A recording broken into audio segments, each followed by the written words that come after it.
Bueno, como te adelantaba ya Cristian, mi nombre es Aileen Rojas, médico veterinario de la Unidad de Recursos Naturales, encargada de fauna, de la provincia del Huasco. Y yo les voy a hablar un poco sobre las atenciones de denuncia en un comienzo, cómo nosotros las abordamos en términos generales, no solo con una especie, sino que cómo se abordan en general las denuncias desde su ingreso, la atención y luego la resolución. Cuáles son las especies más significativas, más frecuentes de encontrarlo, y luego vamos a ver un poco el comportamiento de las denuncias. Y hay varios ejemplos asociados a guanaco, porque es una de nuestras especies emblemáticas y además es una de las más susceptibles de ataque de los perros. Entonces se denomina el impacto de tenencia irresponsable de mascota en fauna silvestre protegida. Como le adelantaba, de la División de Recursos Naturales Renovables, del área de fauna, nuestra ley madre es la 19.473, la que regula, fiscaliza la caza, la captura, tenencia, el transporte y el bienestar de la fauna silvestre. Dentro del artículo cuarto, que ahí hace mención de toda la especie de fauna silvestre, son más de 750, que van desde insectos hasta grandes mamíferos. Nos quedan fuera, por ejemplo, la fauna hidrobiológica, que es de competencia de Cernapesca, ¿ya? Y algunas aves acuáticas. Eh, También tenemos acciones de monitoreo y catastro de vida silvestre. Eh, Acá en la zona principalmente lo hacemos en las aves acuáticas costeras, y que se hacen dos censos al año, el estival y el invernal.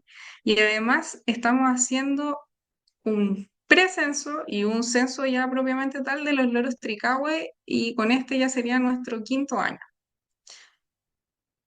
Em, bueno, y dentro de las acciones que hacemos complementarias se encuentra la capacitación y la educación ambiental, que es, por ejemplo, lo que nos encontramos ahora y participando igual en colegios rurales le damos harto énfasis. Entonces, respecto a las atenciones de denuncia, yo les voy a hablar un poco de las generalidades en nuestro protocolo, porque es un protocolo que se elaboró hace alrededor de 4 años, para tener ahí un diagrama de flujo en la atención. Entonces, vamos a partir con las especies más emblemáticas y más frecuentes de atender en estas denuncias, que la mayoría van a involucrar el código amarillo, y se los adelanto un poco. Entonces tenemos a nuestro guanaco, el puma también, que el puma puede ingresar o por atenciones de denuncia propiamente tal, o por ataque de carnívoro silvestre a ganado doméstico, que esa es como otra patita que tenemos, por decirlo en términos bien básicos.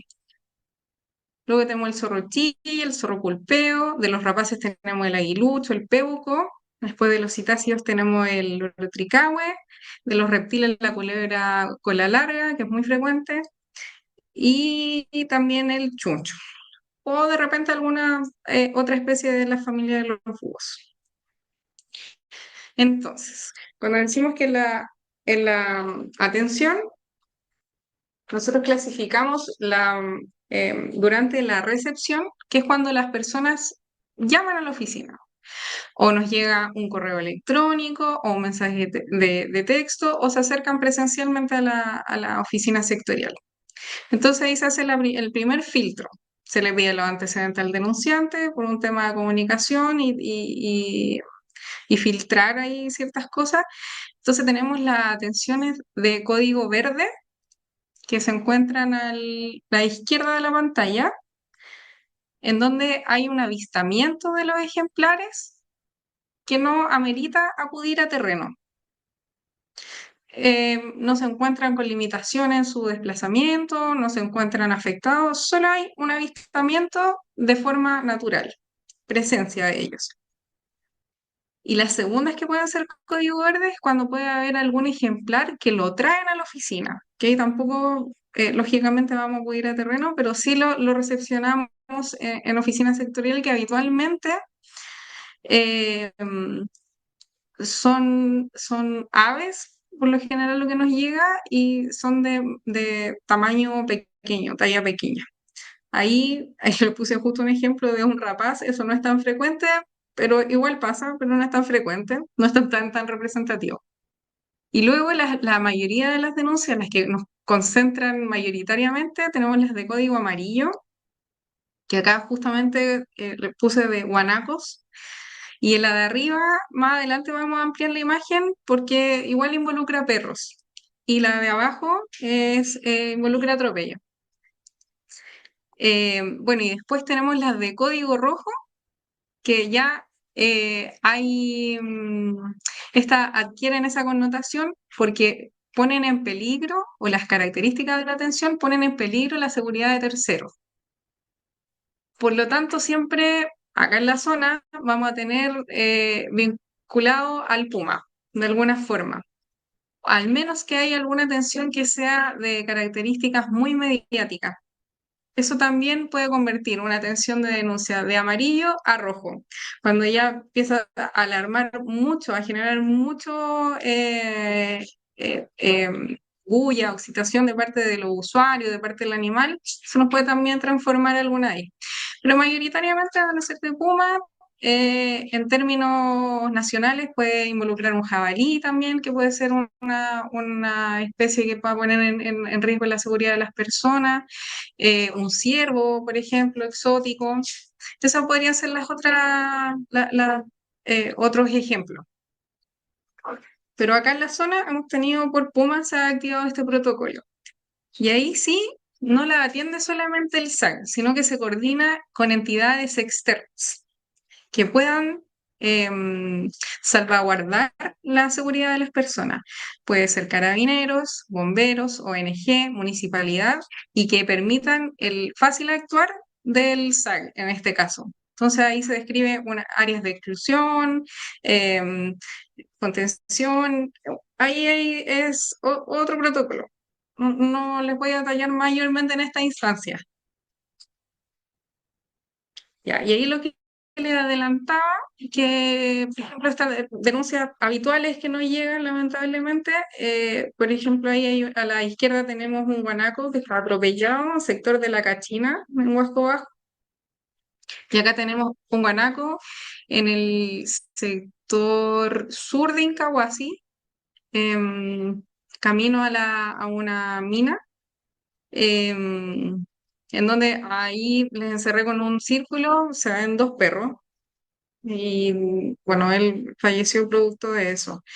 Se nos da muy frecuentemente que en sectores mineros o piques mineros de repente, personas van, llevan perros, empiezan a darles comida y luego los dejan abandonados. Y esto empiezan a hacer estrago en la fauna silvestre. Se da mucho de esa situación. Ya, luego pasamos a la atención propiamente tal. Entonces las de código verde, por lo general, se dejan en monitoreo la fauna, salvo que requiera alguna recomendación. Por lo general se da alguna breve difusión de fauna, se aprovecha la instancia. Y cuando son aves que son traídas a la oficina sectorial, se le hace una evaluación clínica, y ahí, dependiendo si van a recibir un tratamiento, se pueden trasladar a algún centro, en el menor de los casos se le hace un tratamiento en la oficina sectorial por lo general, y luego se decide su destino. Las de código amarillo, como ya le adelantaba, se acude a terreno y se hace la contención del animal por lo general, y a veces son trasladados a la oficina sectorial, o de lo contrario se hace un tratamiento ambulatorio, puede que el animal sea reubicado y posteriormente pasamos a la resolución. Y las de código rojo, como ya les mencionaba, se atienden en conjunto con entidades externas. Entonces acá, esta denuncia en particular fue con la que se originó el código rojo, que fue un puma que estaba en Santiago, muy famoso. Entonces ahí vemos en conjunto trabajando el Zoológico Metropolitano, funcionarios del SAC, ONG, está las Fuerzas Especiales de Carabineros y prensa, porque prensa también tiene un sector ahí que se ubica. Bueno, acá tenemos otro ejemplo de guanaco. Ella fue, nosotros en alrededor del año 2018, 2019 tuvimos un pic de eventos de sarna sarcóptica en guanaco. Producto de esto, los guanacos se encontraban débiles y eran mucho más susceptibles al ataque por parte de perros. Entonces, si bien nosotros se llamaba por el ataque de perros, que era lo más fuerte de ver, eran ejemplares que eran más susceptibles porque se encontraban débiles. Entonces, se abordaban de manera conjunta en oficina sectorial un tratamiento acaricida, que era un prolongado, alrededor de un mes y medio, y además se abordaba el tema de las heridas.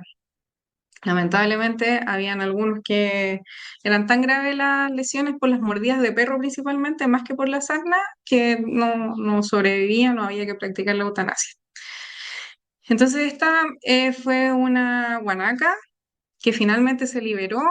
Este fue un guanaco el segundo, que también respondió súper bien al tratamiento y fue liberado. Y el tercero no fue un guanaco, no tuvo tan buena suerte, que ahí se indicó al denunciante realizar la disposición de cadáver con algunas recomendaciones que nosotros entregamos. ¿Ok? Si quieren la ronda de preguntas, lo puedo detallar. Entonces, después, dentro de las resoluciones de estas atenciones, tenemos que se pueden liberar, se reubican estos animales y son liberados en un ambiente propicio. Eso que sea alejado de casas, donde tengan alta disponibilidad de alimento. Siempre se privilegia el sector donde fue encontrado para conservar la genética de la especie. Em, y bueno, los casos que no son tan afortunados o que se llega tarde o ya nos avisan que el animal está muerto, se entregan las recomendaciones para hacer la disposición de cadáver. Y hay otro porcentaje que son derivados a centro, cuando ya en oficina sectorial no se escapa la recuperación o rehabilitación va a ser muy prolongada en el tiempo. Ahí sí se distribuye a un centro de rescate. Aquí es el centro de rapaces de Talagante. Fue un halcón peregrino de la tundra, que es un ejemplar súper difícil de ver. Acá se encontró un huasco y está en recuperación. Entonces, él adquirió otra connotación por la especie, fue súper emblemática en ese momento. También hemos trasladado fauna a un centro que se encuentra en Canela, en la región de Coquimbo, se llama Centro Durazno, que es de Guanaco, a la Universidad de Antofagasta. Ellos no han recibido zorro, y así. Entonces aquí otras fotos también asociadas a guanacos con ejemplo. Este era un chulengo cuando nos llegó, alrededor de 7 o 8 meses probablemente. Se le hizo su tratamiento, ahí está, no sé si alcanzan a ver la imagen, pero está con costra en la cara, tiene un poco de pérdida de pelaje en el sector axilar, el inguinal, pero él ya estaba cambiando todo su, su piel, digamos, el estrato córneo de la piel, ya había una remodelación incipiente. Después el segundo guanaco fue una de las que vimos en las imágenes anteriores. Él se enredó en un cerco y fue liberado en Parque Llanos de Challe. Estábamos con un colega de Parque Llanos de Challe. Cuando son sectores urbanos, por lo general privilegiamos el Llanos de Challe, porque no hay alguna otra sector cercano, digamos, para liberarlo. Y lo otro, que por ejemplo, cuando hay denuncias que se asocian a proyectos mineros, por ejemplo, u otras entidades que que concentran varias personas que están a cargo, se hace también una jornada de difusión o de instrucciones e inducciones con respecto a la fauna silvestre. Aquí fue una charla que se dictó acá, en Los Colorados, porque ya teníamos un área roja tanto de ataque de perros y de atropellos. Aquí igual tuvimos una súper buena acogida de bomberos, esto en Huasco Bajo, fue personal de la municipalidad, perdón, eh, eh, corrijo, de Freirina, perdón, de Freirina fueron. Bomberos de Freirina, fueron carabineros también y personal de la municipalidad. Y esta chiquilla fue liberada en Parque Llanos de Chaya. Em, entonces, ahora pasamos como a la segunda etapa y si al analizar, perdón, la distribución y caracterización de las denuncias, tenemos que las principales causas u origen que dan lugar a las denuncias son los atropellos, la fragmentación de hábitat a través de las limitaciones de libre desplazamiento, colisiones con vidrio, o sea, con ventanales, perdón, eh, atasco en cerco, en cierre de algunos ejemplares. Por ejemplo, em, tenemos ataques de perros, como ya lo podíamos ver ahí hacia los guanacos y otras especies, y los gatos. em, Sabemos que está subestimado, porque si bien tenemos algunos reportes vagos, por ejemplo, nos tocó un ratón chinchilla que tuvimos la certeza que fue un gato el origen de las lesiones.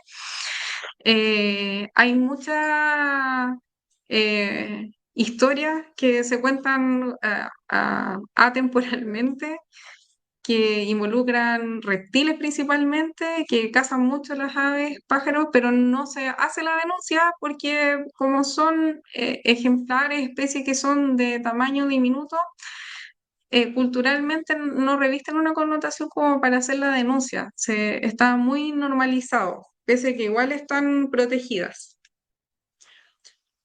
Y bueno, y eso lo otro que le mencionaba, la limitación en el libre desplazamiento.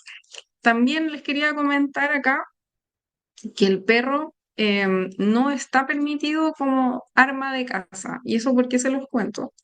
Porque nosotros tenemos la facultad o tenemos ahí las competencias para otorgar permisos de caza. Hay especies que son permitidas de caza, tienen una temporada, una cuota y están indicadas en el artículo quinto de la ley, del reglamento de la ley. Dentro de esas atribuciones que se pueden entregar a los cazadores, ellos también tienen algunas obligaciones y tienen que acreditar conocimiento de la ley de caza. Dentro de esos conocimientos hay métodos permitidos de caza, ¿ya? Que esos son los que se autorizan, obviamente, para realizar la actividad cinegética. El perro no está descrito dentro de esas armas de caza, por lo tanto, está súper habituado a ir a cazar liebres con perro, por lo general, eso está prohibido. Se puede hacer la denuncia ante carabineros, porque son personas que habitualmente están con porte de armas. También se puede hacer la denuncia al SAC. em, PDI también puede recoger la denuncia. Luego ahora pasamos a ver un poco el comportamiento y la distribución los números de las denuncias. Entonces tenemos que, haciendo un análisis histórico desde el 2017 al 2023, tenemos podríamos decir que hay una tendencia a la alza de las denuncias. Y el 2023 de alguna manera tuvo una disminución que bueno, lo analizamos acá en la oficina y lo atribuimos, es que como hubo la emergencia sanitaria por influenza aviar, hubo algunas denuncias que se abordaron por la emergencia sanitaria y no ingresaron por nuestro sistema habitual de atención de denuncias. Si queda duda de esto, puedo explicarles mejor. Entonces, después tenemos que, de un acumulado de las denuncias por año, que desde el 2017 al 2023 son 608 denuncias. De esas 608 denuncias se descomponen en 525 y 83, y esto porque estas 83 denuncias, un 16% del total, corresponden a denuncias directamente por perros. Hay ejemplares que los encontramos muertos o se desconoce, por ejemplo, cuando hay persecución u otra causa, u hostigamiento, por ejemplo, pudiese ser más este porcentaje, pudiese ser más aumentado. Y luego, si analizamos estas 83 denuncias, tenemos que un, un 76% lo componen guanacos, ¿ya? Y el otro, entre aves, reptiles y otros mamíferos, componen el 24%.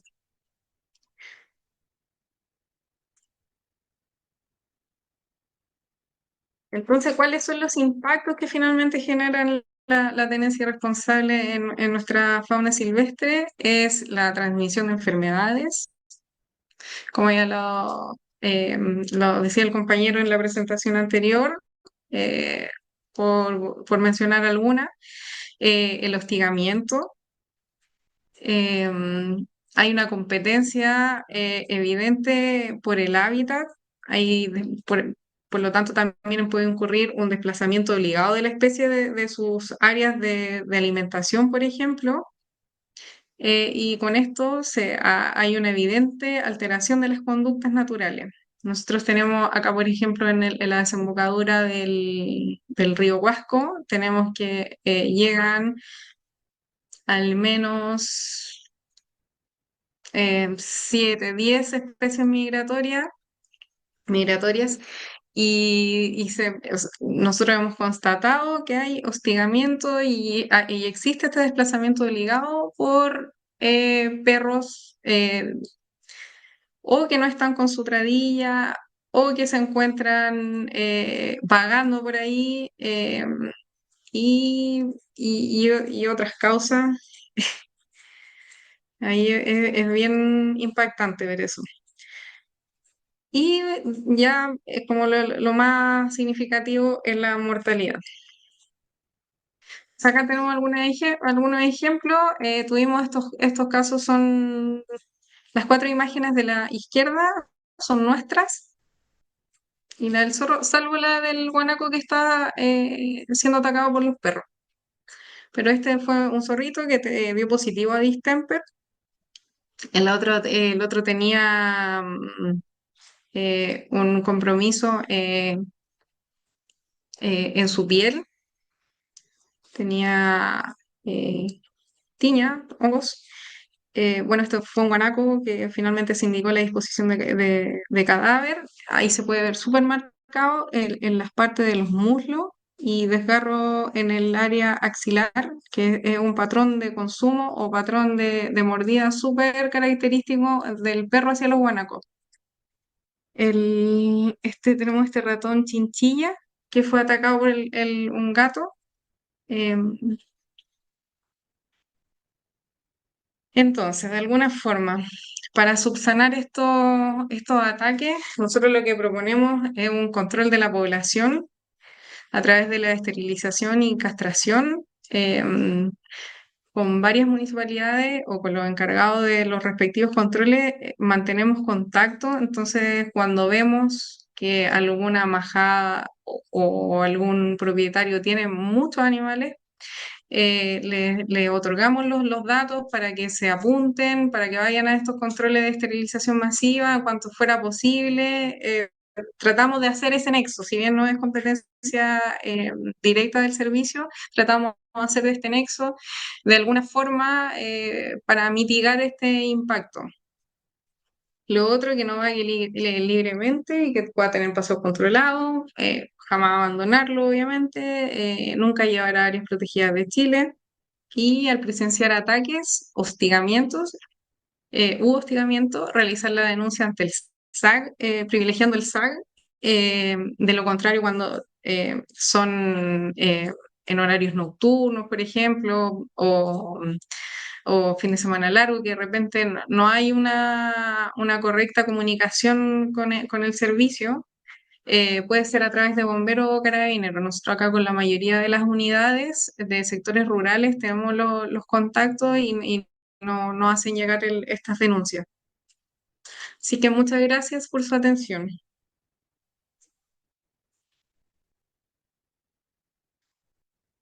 Gracias a ti, Aileen, por la presentación. Estuvo muy, muy interesante.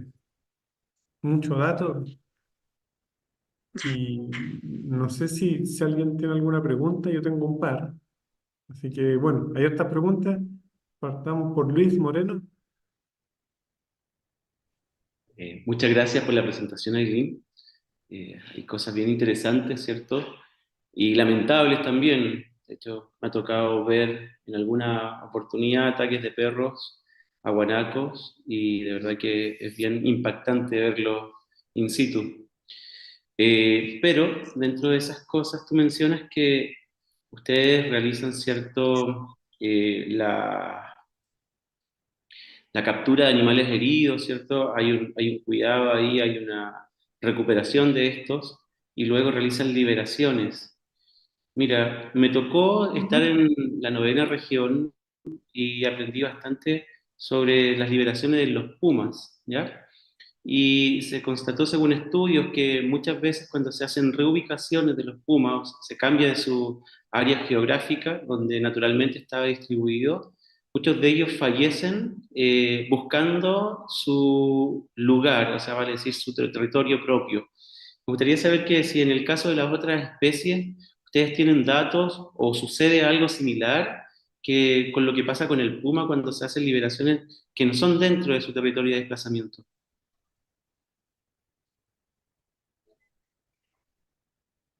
Tenemos una noción, porque por recursos no se hace una suerte de teledetección de todos los ejemplares. Ojalá todos se fueran con su collar y tal vez algún monitoreo posterior para hacer un seguimiento de esa liberación. Entonces, sí, hay un componente que queda incierto, pero hay otras cosas que igual respaldan las acciones de alguna forma y ahí tenemos que ir lidiando un poco entre la práctica, la experiencia y también todos los estudios que están a disposición. Entonces, para el tema del puma, el puma es súper territorial. Si bien ocupa un área gigante de distribución, el puma es súper territorial. Por lo mismo, se describe que no son efectivas estas reubicaciones, a las que se llaman. Hay varios estudios asociados, como bien lo menciona, y si tú tuviste la experiencia de tener el contacto con SAC, ¿fue que hiciste o con alguna entidad externa? Con entidad externa. Esto fue en Villarrica. Ya, con entidad externa. Sí. Ya. Entonces, claro, ellos, bueno, siempre apuntan y de hecho por eso el SAC de alguna manera tiene ciertos reparos al respecto por esta territorialidad. Se describe que el puma rápidamente cuando es sacado de su sector, hay otro que ocupa ese sector, entonces no soluciona la causa. Y por otro lado, el que es reubicado tiene esta suerte o mala suerte, mala fortuna de no ubicar bien, por ejemplo, fuentes de agua, fuentes de alimentos. Entonces, por eso nosotros, por protocolo de todas las especies, siempre se privilegia el lugar donde fue encontrado el ejemplar. Cuando esto no es así, no es factible porque es muy riesgoso para el animal. Pongo el ejemplo de esta semana, de hecho, una culebra encontrada en un establecimiento educacional. No puedo dejar la culebra en el antejardín, por ejemplo, porque lo más probable es que se pueda ir a la calle, la puedan atropellar, hay casas, la puede atacar un perro, un gato, o la gente tiene hay una muy mala percepción de las culebras. Entonces, es súper probable que no vaya a sobrevivir. Ahí, por ejemplo, se reubican en un sector que haya alta disponibilidad de alimentos, que nosotros de alguna forma nos aseguremos y que va a ser, por ejemplo, un humedal, una desembocadura, que va a tener disponibilidad de agua, que va a tener disponibilidad de roedores. Nosotros, además de las atenciones de denuncia, hacemos altas fiscalizaciones de captura. Es cuando las consultoras hacen líneas base de los individuos que hay en el territorio. Y afortunadamente, como nos distribuimos en toda la provincia, tenemos igual un conocimiento bien acabado del territorio. Entonces, hay áreas que tenemos identificadas de liberación y que hay alta biodisponibilidad de alimentos y que también queden alejadas de casas, de majadas, por ejemplo. Entonces, también tenemos nuestra área de acuerdo a la especie. Cuando no se puede llevar a cabo esto, como privilegiar el sitio donde fue encontrado, justamente para que no pierdan esta orientación. Gracias. Gracias. Marcelo Olivares también tiene una pregunta. Hola, buenas tardes. Eh, bueno, muchas gracias por lo que va del seminario eh, y gracias a Eileen. Quería consultarte un poco cuál es la mirada respecto de los desequilibrios ecológicos que se generan a partir bueno, de la presencia de estos, tanto los perros como los gatos. Eh, en el ecosistema en general. Es decir, más allá de que producen el daño, digamos, cuánto hay en términos de identificar beneficios que dejamos de recibir al afectarse especies o ejemplares de especies que son esenciales para, no sé, para distribuir semillas o para la misma polinización en el caso de algunas especies de aves, los insectos, en fin, ¿cómo va eso? Esa es una consulta, digamos, cuál es la mirada que tienen desde el SAC. Y por otro lado, eh, estamos nosotros en esta campaña de esterilización y dentro de las primeras 2 semanas de abril se van a llevar adelante las esterilizaciones propiamente. Entonces, tanto a ti por el lado del SAC como a Luis Moreno, si hay algunos requerimientos de animales que estén identificados en majadas o en algunos lugares, especialmente en las zonas rurales, en Freirina como Vallenar, poder conocerlos y ver factibilidad de tenerlos en los sitios donde se van a realizar las esterilizaciones y finalmente operarlos. Eso te lo dejo planteado así como parte de lo que ha sido esta campaña de difusión que se ha hecho en los pueblos y también a través de las dos municipalidades. Muchas gracias, Eli. Gracias. Uy, Marcelo, ahí la mirada del SAC es más bien operativa, como servicio, eh, porque, claro, tenemos indicadores y metas asociadas en que sin duda las atenciones de denuncia son privilegiadas dentro de las actividades del SAC. Sin perjuicio de que, claro, como funcionario y de todas maneras tenemos nuestra mirada, sobre todo como unidad de recursos naturales,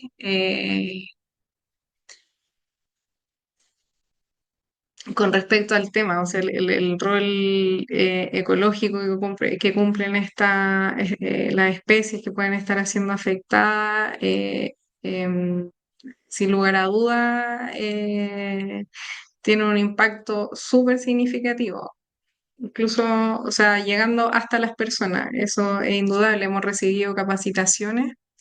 La más reciente que tuvimos fue desde la Universidad de Concepción, porque ahí tenemos un centro de rescate y claro, eh, nos compartieron esta mirada y de hecho explayaron esta mirada. ¿Por qué lo comento? Porque valorizaron de alguna forma las atenciones de denuncia, cuánto le cuesta al servicio, cuánto le cuesta al Estado rehabilitar y recuperar un individuo cuando no siempre es certera esta rehabilitación. Hay muchos que se invierten recursos, más no llegan a un buen puerto que una liberación, por ejemplo, o una reintroducción exitosa. Eh, pero esa área de estudio y de análisis más acabado la toman por lo general universidades o entidades externas. Nosotros a través de la ley de transparencia nos solicitan información sobre las atenciones de denuncia, sobre las distribuciones de las atenciones, las especies afectadas, eso se puede solicitar em, específicamente en una región, una provincia o a nivel nacional. Eso se realiza, pero el análisis más minucioso, que es lo que planteaba o lo que capté de la pregunta, claro, por lo general se realiza em, por universidades o por consultoras en ocasiones. Y con respecto a la jornada de esterilización, lo mismo un poco, porque si bien nosotros tenemos nociones de los usuarios y dónde podrían hacer focos importantes como de hacer difusión con el tema de las esterilizaciones masivas, todo dato que involucre a un tercero se tiene que solicitar a través de la ley de transparencia por, por ser datos sensibles. Eso podría comentar al respecto.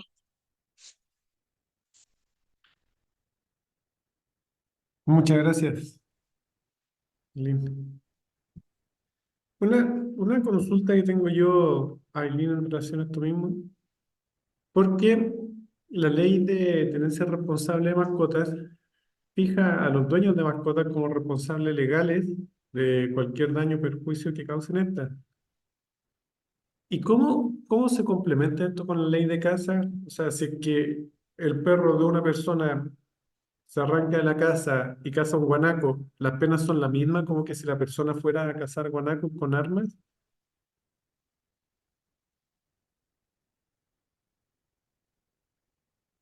No. Eh, Mira, yo, por la parte de la ley no podría responder si son las mismas penas, pero sí puedo responder por la parte de la ley de caza.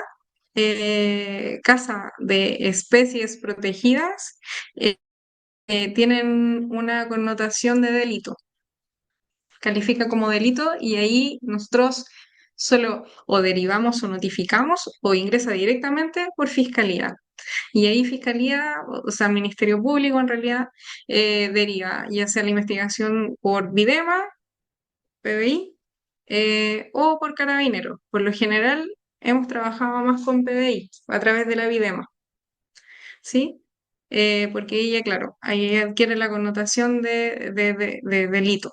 No pasa por un tema administrativo. Por ejemplo, si nosotros encontramos cazando liebres con un perro, se puede llegar a una sanción administrativa. ¿Sí? Se inicia un proceso em, un proceso sancionatorio en que se entrevista a la persona y viene a los descargos y se puede finalmente, si se prueba, porque eso después pasa al análisis de la abogada regional, y si lo resuelvo, puede ser o sanción con, con multa económica.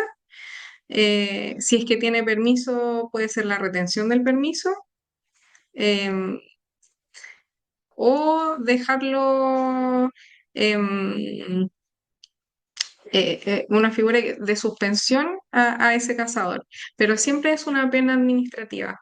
Distinto es cuando es una especie protegida. Ahí el tiro entra como un delito. Entonces, por eso que es, ahí hay que, para el tema de fiscalización, es súper importante, porque es como, es competencia de nosotros o es, es competencia del Ministerio Público. Por eso muchas veces, y también como son personas que están con porte de armas, se solicita hacer fiscalizaciones conjuntas, ya sea o con carabineros, que también son garantes de la ley de caza, o con PDI, o sea, con la Videma directamente en realidad.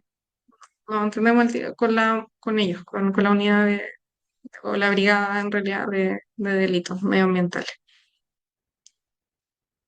Eso, pero como en la parte de la tenencia irresponsable, podríamos como ministro de Fe de pronto a hacer una denuncia o derivar la denuncia, pero no vinculada a la ley de caza.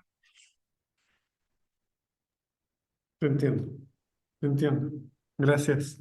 No sé y si Luis puede agregar algo con respecto al tema, que él maneja mucho mejor esa ley. Mira, está escrito que la mayoría de los perros que entran a áreas silvestres tienen dueño, ¿ya? Y en el caso de la región de Atacama, se da mucho que los dueños son los crianceros, ya que andan circulando cerca de las áreas protegidas. O, dicho sea de paso, en aquellas áreas donde a lo mejor no es protegido, pero sí es el hábitat, ¿cierto?, de especies protegidas. Por tanto, la ley es clara al decir que cuando hay daños por parte de los perros, ¿cierto?, hacia terceros, y en este caso hacia el patrimonio natural, debería ser el dueño el que se haga responsable de aquellos daños.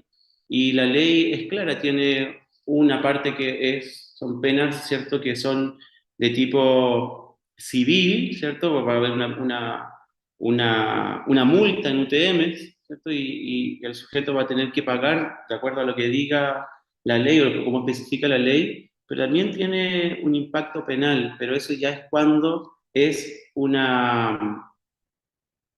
ve involucrado como maltrato animal propiamente tal. Y ahí no sé cómo podríamos vincularlo, ¿cierto? Porque aquí la víctima es la fauna silvestre. Pero en este caso, con respecto a los perros, podría ser quizás porque los animales quizás no están en condiciones sanitarias, porque a lo mejor los animales no tienen una condición corporal apropiada, o porque no estén al día con su carnet sanitario, ¿cierto? Y pueden estar desprovistos de alimentación, o los animales estén pasando frío, hambre. Ahí podríamos quizás darle una figura de maltrato. Y es ahí donde la ley establece, ¿cierto?, la responsabilidad en el tutor, en este caso, que pueden ser personas que viven cercanas a las áreas protegidas, o su área o su actividad económica, ¿cierto?, lo hace deambular por zonas donde existe fauna silvestre.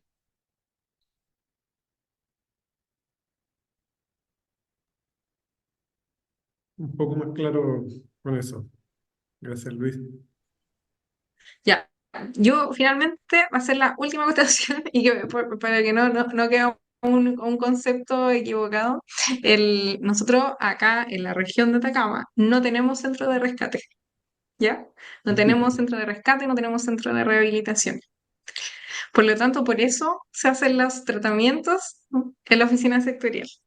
Pero eso es algo excepcional para el SAC, porque como opera en términos generales, como debiese ser, es que el SAC lleve directamente el ejemplar luego de la atención a un centro de rescate o rehabilitación según corresponda, o que los usuarios directamente pueden llevar el ejemplar a un centro de rescate porque después esos centros son fiscalizados por el SAC. ¿Ya? Eso quería mencionar. Sí, sí, sí, bueno, es otro tema sobre la falta de centro de rescate en Atacama. Y, bueno, en Coquimbo está la hacienda El Durazno, pero es enfocado solo en Guanaco. Ya. Muchas gracias, Aileen. Si es que no hay más preguntas,